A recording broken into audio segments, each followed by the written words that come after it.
Let's crack open the vinyl vault and dust off the names time forgot, because 1970 wasn't just Hendrix and Zeppelin. It was a gold mine of underground legends who nearly changed rock history. And the number one track, it sounds like the end of the world, because that's exactly what it predicted.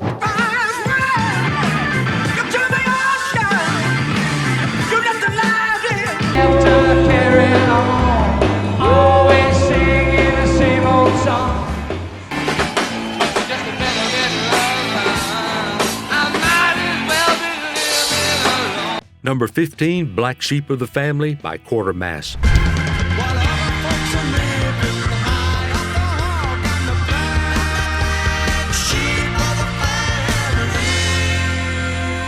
A thunderclap piano riff, a vocalist clawing through the mix like he's trying to escape a cage. Black Sheep of the Family was Quartermass's one-shot anthem of defiance, and it hit like a fist through glass. You can feel the tension of a band trying to scream over a world that wasn't listening. The keyboard-driven heaviness would later echo in bands like Deep Purple and even early Queen. But in 1970, it was too weird, too raw, too ahead. Still, once you hear it, you don't forget. But what if brass met blues and made something strangely cinematic? Stick around. Number 14, Midnight Cowboy by If. Going well, the weather suits my clothes. Imagine jazz rock with the soul of a film noir. Midnight Cowboy isn't just a song, it's a smoky alleyway into audio form. It took British progressive jazz and fused it with moody textures that made you feel like you were driving alone at 3 a.m., chasing something you can't name. The haunting sax solo, it doesn't just play, it haunts.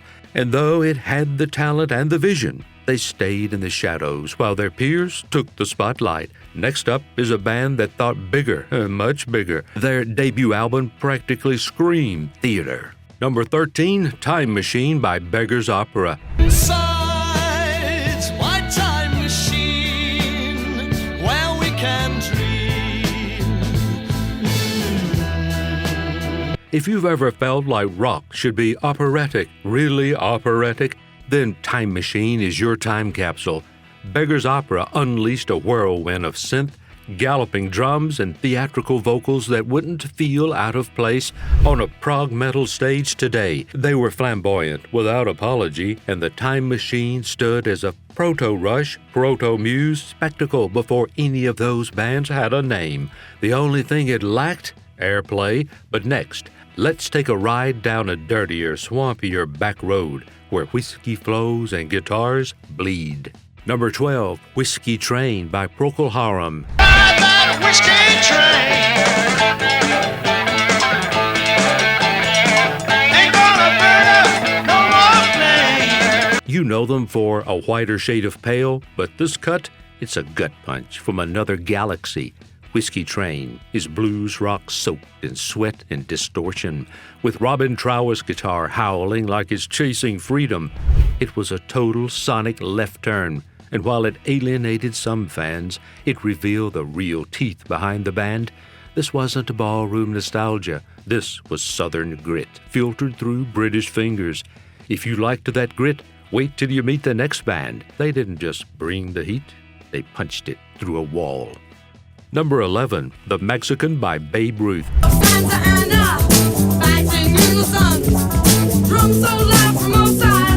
You definitely heard this beat sampled, even if you'd never heard the band. The Mexican is proto-funk, Latin groove, and hard rock all rolled into one track that refuses to behave. With Alan Shacklock's guitars slashing through and Juanita Hahn's vocals commanding attention, it sounds like a spy thriller scored by Zeppelin. And years later, it'd be sampled by everyone from DJ Shadow to RZA. Makes it hard to dream of Lucas falling hard and fast. Babe Ruth did not break through in 70, but their sound echoes decades later. Now, ready for a song that explodes with urgency from the very first riff? Number 10, I'm Coming On by 10 Years After.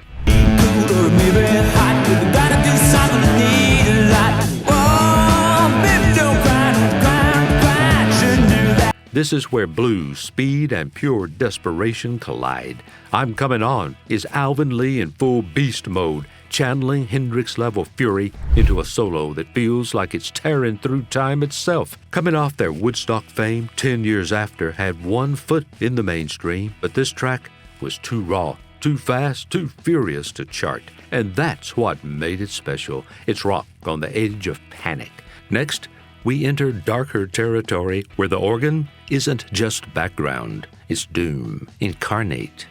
Number 9, Gypsy by Uriah Heap. What a time, came back with a oh my, that sweet little girl. Before metal was metal, there was Gypsy. This track opened Uriah Heap's debut album like a battle cry, organ shrieking, guitars snarling, and vocals that could peel paint off the wall. It was dark, it was theatrical, it did not care about your AM radio playlist. Gypsy paved the way for the gothic grandeur of bands like Dio and Judas Priest.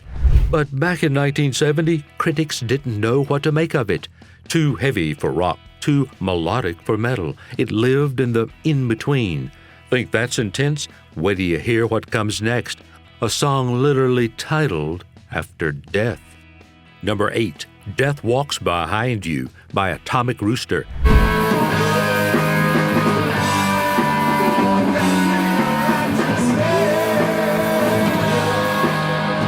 If you've ever wondered what it would sound like if Black Sabbath jammed with a possessed church organist, this is it. Death Walks Behind You is a masterpiece of dread. Vincent Crane's keys are the heartbeat of a horror film, while John Ducan's guitar works slashes through the fog. Atomic Rooster didn't just flirt with darkness, they married it, and somehow they made it beautiful. The band had a moment of UK chart glory, but their influence runs way deeper. Coming up, a German band that sounded more British than Britain itself, and way heavier. Number 7, Banquet by Lucifer's Friend.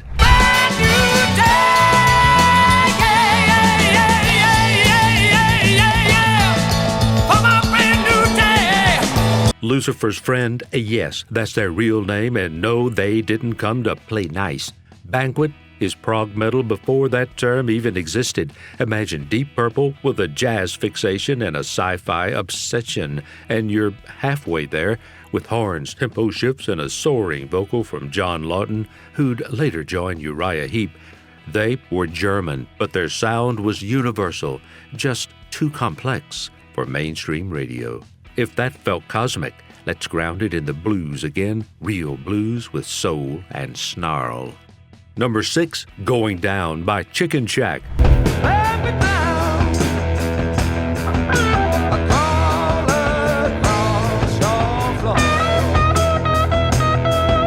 Before Fleetwood Mac had Stevie Nicks, they had Christine Perfect, and before she was perfect, she fronted Chicken Shack.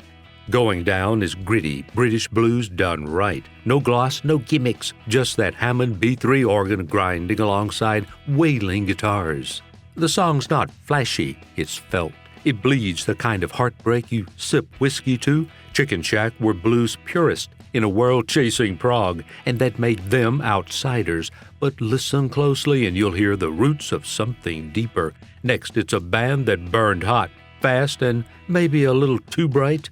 Number 5, Country Girl by T2. Moving in circles, you never quite know where you are.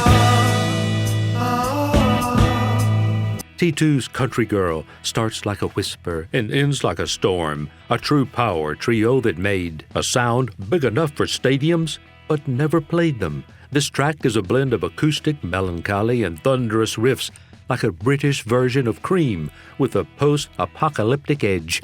The album, It'll All Work Out, in Boomland, is now a cult classic, but in 1970, no radio, no press, no chance. Still, Country Girl feels eternal, like a song out of time. You think it was a hidden gem?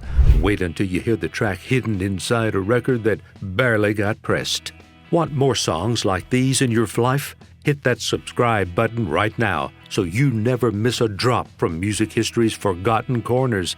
And trust me, what's coming next will shake your idea of what progressive really means. Number 4, Heaven by Clear Blue Sky. I'll see you there. We won't despair.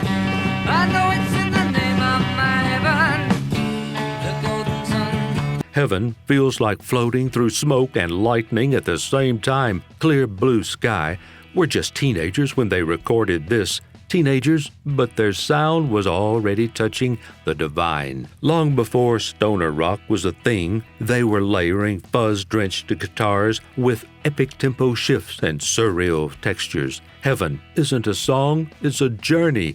Virgin Records believed in them. Hell, even future mega producer Patrick Campbell Lyons backed them. But distribution was a mess. The album barely got a chance. Yet today, collectors guard it like a treasure. But speaking of psychedelic voyages, the next band made prog rock feel mythic.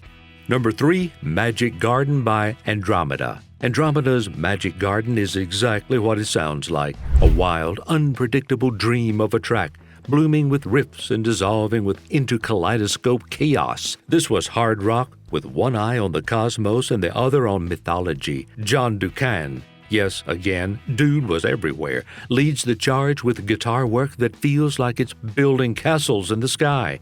They were too weird for the rock crowd and too heavy for the psych kids, but their fingerprints are all over the birth of progressive metal. Still, none of it compares to the band up next, a group whose name warned you and their sound, it dared you. Number 2, Burning the Heather by Writing on the Wall.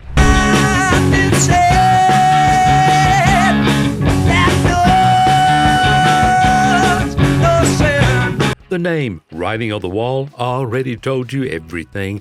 This band saw where things were headed. Burning the Heather is like pagan rock ritual set to distortion, wild, shamanic, and dangerously catchy. With Scottish roots and an apocalyptic vibe, they combined hard rock muscle with eerie folk overtones and primal screams. You don't listen to this song, you survive it. The band struggled with label drama, poor promotion, and their own intensity. But their cult following, still loyal. And finally, the deepest cut of all, a sound that sounds like the end of everything, and maybe the beginning too.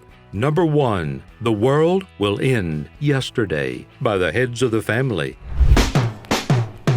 Troubled people everywhere. How's that for a title? The World Will End Yesterday is a lost masterpiece that practically predicted its own disappearance. The Heads of the Family crafted a song so eerie, so out of time, that it feels like it fell through a portal. Equal parts psychedelic dream and apocalyptic lullaby. It's got spoken word passages, reversed guitar, and a sense of cosmic dread that still hits hard. The record was barely released, no chart position, no tour, just a rumor passed between collectors until someone finally digitized it. And now, you've heard it, you've reached the end, but the rabbit hole? Just beginning. If you felt like you've uncovered a forgotten treasure today, go ahead and hit like and subscribe. It helps keep those stories alive. Which track hit you the hardest? Let us know in the comments. We're reading every single one. And if you thought this was deep, wait until you see our next countdown. 13 rock albums that changed everything, but nobody talks about. Click the video on your screen now to continue the journey. You just opened the vault. But next, we're handing you the map.